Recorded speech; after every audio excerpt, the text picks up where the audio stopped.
Assalamualaikum warahmatullahi wabarakatuh.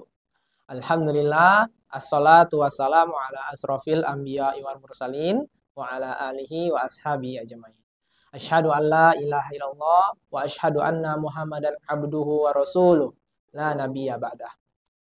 Alhamdulillah, segala puji dan puja hanyalah milik Allah yang telah memberikan segala macam nikmat dan menyediakan segala kebutuhan baik materi maupun non-materi dalam menjalani kehidupan dunia, termasuk kebutuhan akan pemimpin atau ulil amri.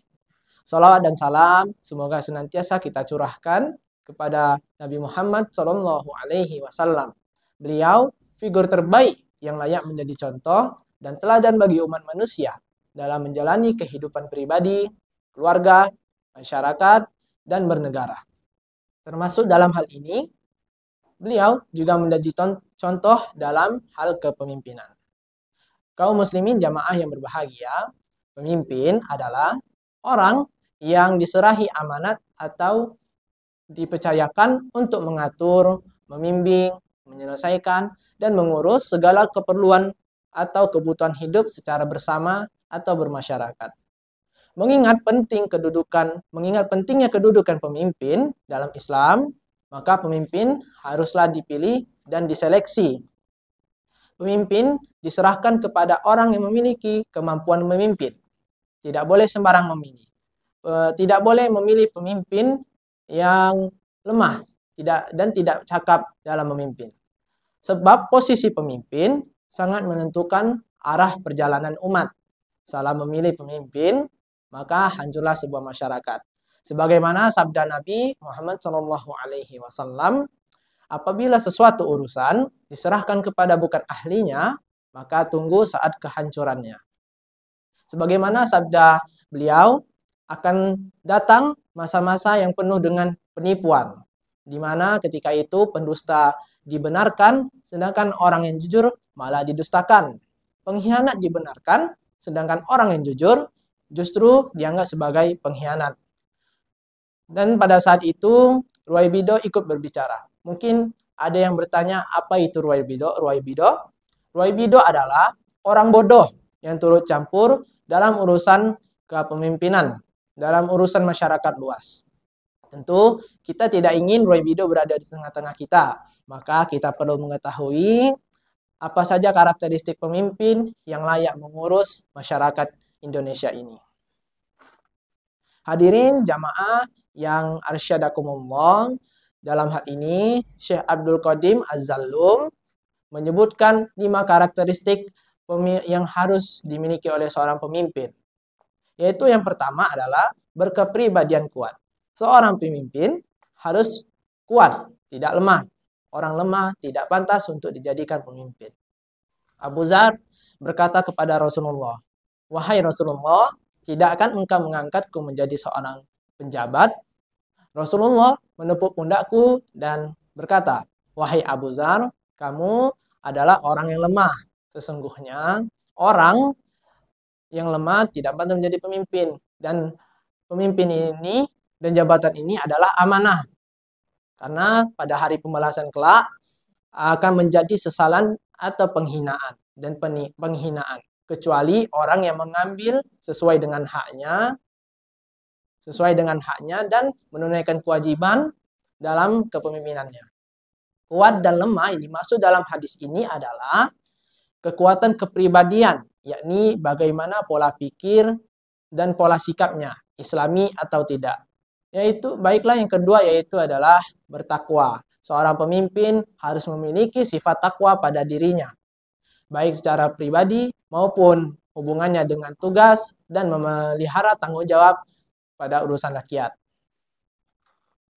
Rasulullah apabila mengangkat seorang pemimpin pasukan atau ekspedisi pasukan khusus, beliau mewasiatkan takwa kepadanya dan berbuat baik kepada umat atau masyarakat yang ikut dengannya. Pemimpin yang bertakwa akan senantiasa mengingat bahwa Allah selalu memonitornya. Dan karena itu ia takut kepadanya. Sehingga dengan demikian pemimpin yang memiliki sifat takwa akan menjauhkan diri dari sikap sewenang-wenang atau zalim kepada rakyat. Yang ketiga adalah belas kasih. Ini diwujudkan secara konkret dengan sikap lembut, kebijaksanaan, penuh perhatian yang tidak menyulitkan rakyat. Rasulullah Shallallahu Alaihi Wasallam bersabda, "Ya Allah, siapa saja yang diberi tanggung jawab memimpin urusan pemerintahan umatku dan menimbulkan kesulitan bagi mereka, maka persulitlah dia. Dan siapa saja yang memerintah umatku dengan sikap lembut atau bersahabat kepada mereka, maka lembutlah kepadanya." Baiklah, yang keempat adalah jujur dan penuh komitmen. Dari Ma'qil bin Ya'sar bahwa Rasulullah Shallallahu Alaihi Wasallam bersabda, "Siapa saja yang memimpin pemerintahan kaum muslimin, lalu dia tidak serius mengurusnya dan tidak memberikan nasihat yang tulus kepada mereka, maka dia tidak akan mencium harumnya aroma surga." Hadis riwayat Imam Muslim. Baiklah, yang kelima itu adalah adil dan istiqomah dengan aturan yang berlaku. Ketika Mu'adz bin Jabal diutus menjadi wali atau gubernur di Yaman, maka Rasulullah menanyainya bagaimana cara dia memerintah. Rasulullah bertanya, "Wahai Abu Dzar, dengan apa engkau memutuskan perkara?" Mu'adz menjawab, "Dengan kitabullah." Lalu Rasulullah bertanya lagi, "Dengan apa engkau memutuskan perkara jika tidak mendapatinya di Al-Quran?" Mu'adz menjawab, "Dengan as-sunnah." Rasul bertanya, "Dengan apa lagi jika engkau tidak memutuskan dengan tidak mendapatinya di Al-Quran dan as-sunnah?" Lalu Mu'adz menjawab, "Dengan aku akan berijtihad." Rasulullah berucap, "Segala puji bagi Allah yang telah memberikan petunjuk kepada utusan Rasulullah ke jalan yang disukai Allah dan Rasulnya." Kaum muslimin jamaah yang dirahmati Allah, jika 5 kualifikasi ini terpenuhi atau dimiliki oleh seorang pemimpin, maka dia akan menjadi pemimpin yang baik dan sejati. Jika hanya sebagian besar yang terpenuhi, maka dia akan menjadi pemimpin yang mendekati predikat pemimpin yang baik. Jika hanya sebagian kecil yang terpenuhi, maka dia menjadi pemimpin yang jelek. Kita berharap kita dapat memiliki pemimpin yang baik dan sejati. Pemimpin yang menghantarkan kita kepada rahmat dan ridho dari Allah. Pemimpin yang akan membawa umat manusia kepada masyarakat yang baldatun, thayyibatun, wa rabbun ghafur. Demikian ceramah dari saya. Apabila ada salah kata saya mohon maaf. Wabillahi taufiq wal hidayah. Wassalamualaikum warahmatullahi wabarakatuh.